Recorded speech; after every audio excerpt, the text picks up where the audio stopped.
So there you go. Tangents are fun. exactly. So I believe it was after high school, but you can correct me on the timeline. But you decided to leave home and you moved to Baton Rouge, Louisiana. So what made you decide to move to Louisiana as opposed to maybe Nashville right away or something like that? Wow. Well, I had, I'd gone 1 year to college in Tulsa, and I was playing with a Tulsa group, all-girl band, which was first called the Surprise Package. Then we changed our name to Wax Madonna, and we went psychedelic and all that stuff. But we met a band called the War Babies from Baton Rouge when we were playing a gig in Birmingham, Alabama, and this was right before Christmas, and they said, hey, why don't you guys come to Baton Rouge with us, because we can probably get you some gigs at some fraternity houses before Christmas. And we had no more work, and no work in Oklahoma before Christmas, so a couple of us rode in they had an old beat-up school bus, and we were in an old International Harvester truck, which I had painted a psychedelic face on the front of it. Oh, my God.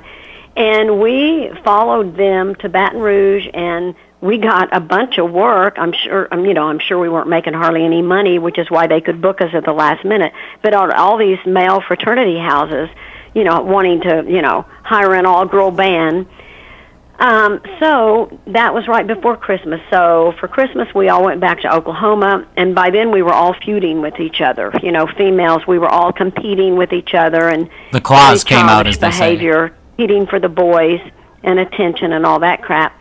So we broke up, and I had two different offers to join the Quattro Sisters in Detroit, which was an all-girl band, and that was right after Susie Quattro had left to go to London to embark on her solo career. I could either go there or join the guys in Baton Rouge, Louisiana, a band called Swamp Fox. So I decided I was tired of playing with the girls, time to play with the big boys, and moved to Baton Rouge, and I spent 2 years there. And then Louis Anderson, who was the guitar player and the best songwriter in our band, he and I moved to Los Angeles a couple of years after that. Well, in Swamp Fox, so this is what I was going to ask. Did you just do cover songs, or did you perform original material, or a combination of both? Because it was a southern rock band primarily, right? That's right. It was a combination of both. We did the songs. I did a lot of Janis Joplin songs because by then I was worn out all the time and my voice was hoarse all the time, and I sounded a lot like Janis Joplin. And I omitted saying her name, but she was always one of my biggest influences as far as a female entertainer and singer. This you reminded me of something I was going to ask you earlier and forgot to, but you have that, what has been described as the whiskey quality to your voice. It's that special kind of very tasteful hoarseness to it, if I may describe it that way. And I was wondering if you were influenced by some of the more soulful singers on the side of country music. I mean, you mentioned Tammy Wynette, but I was thinking specifically Jeannie Seely, because she was sort of the start of that movement with Don't Touch Me and singing very kind of funky. Yes, I love Jeannie Seely. And also, I failed to mention, when I was living in L.A., I was listening a lot to Aretha Franklin, because, man, as a singer and as chops go, she was up there. She was pretty much at the top of the list. But yeah, I've always liked the Lacey J. Dalton type voices, and a real pretty, beautiful voice doesn't really inspire me because it's too perfect. You know what I mean? Yeah, I mean, like you, Jeannie Seely. Seely has just the raw emotion in her voice, and I'll do a plug. She'll be on my show in the first week in December, I believe, promoting her new album. We'll be talking with her again, but just throw that in there. But I just love her vocals on that. So it was a sort of a natural connection to me that you had probably listened to some of her recordings early on. Oh yeah, and I love her as a person too. And she has a great, she's a darn good songwriter, and she has such a great sense of humor that. Oh, she's so witty. Have you read her book, Pieces of a Puzzled Mind? Just some of the stuff she comes up with. Yeah. Oh, man. Great entertainer. Great, just all around. All around. She is. She's, and her longevity here and remaining, she's got fans from the real young kids all the way up. She's just fabulous. Well, she's in the hierarchy. She's one of the top people at the Opry. I mean, she hosts several spots every weekend on their program, and she. I can't remember if I read it or she told me this one of the times I was talking with her. But anyways, she said that Ernest Tubb told her that you need to. I mean, being a singer is fine, but you need to become an entertainer, because after the hits stop coming, and you want to stay in the music business, you have to be able to still offer something to the people. There you go. Separate That's from great the advice. Commercialization of radio. Yep, that's right, because nobody stays on top forever. And let's see here. So you spent a couple years in Louisiana, one LA, and then you moved to the other LA, if I may make a corny joke like that. But so what inspired? Oh, I'm sorry. I guess I inherited my father's sense of humor in some ways. But anyways, what inspired your decision to move to California? I know you said you and one of your band members decided to move out there. Well, we were playing, as we said, we were playing Southern rock, so I really fancied myself as a rock singer at that point, and always a songwriter. And we were doing, in Swamp Fox, we were doing Louis Anderson songs, we were doing Becky Hobbs songs. Louis and I started writing together. So when we went out to Los Angeles together, we got our first cut, a Helen Reddy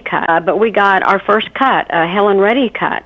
She recorded "I'll Be Your Audience" that Louis and I wrote. And then after that, she cut 3 more of my songs. And Helen was a wonderful supporter of females. If she had 2 songs pitched to her that she liked equally as well, and if one of them was written by a female, she would pick the female song, because she knew how hard it was, a tough business for a female at that time. And so after arriving in Los Angeles, you soon became a writer for, I believe it was Al Gallico Music. So I was wondering if you could please take us through the series of events that led to you signing your first publishing deal. Oh, wow. Well, actually, before Al, I signed some single song agreements. There's a guy named Kim Fowley who is just crazy. I urge everyone to Google him, Kim Fowley, Fowley. I believe he produced the Hollywood Argyles. He wrote Popsicles, Icicles for the Mermaids. This is going years and years. He's like one of the kings of Sunset Boulevard. He's like 6'6", purple hair, crazy out there, but very, very talented. A great, just an uncanny sense for a song and for projects and for staying in the game, for making money. But I met him. He was one of the first people I met in L.A., and that was a shock, because his language was very harsh. And I wasn't used to that, this little, Oklahoma girl. But anyway, he took me around to people like Lou Adler, who, was producing Carole King. Oh, my God, a bunch of label presidents. And I would sit at the piano, and he'd go, sing. And I'd sing something I wrote and play, and I got a lot of attention. I got budgets to do demo albums. I actually signed with MCA Records briefly. Helen Reddy's husband, Jeff Wald, got me that deal. But then right after my album came out, we went to have a meeting with the guy who signed me, whose name was Artie Mogul. And all of a sudden, his name was off the door. His desk was gone. He was gone. They had fired him the day before or something. Oh my goodness. I guess that's just the way the music business is, 1 minute you're in and then you're out.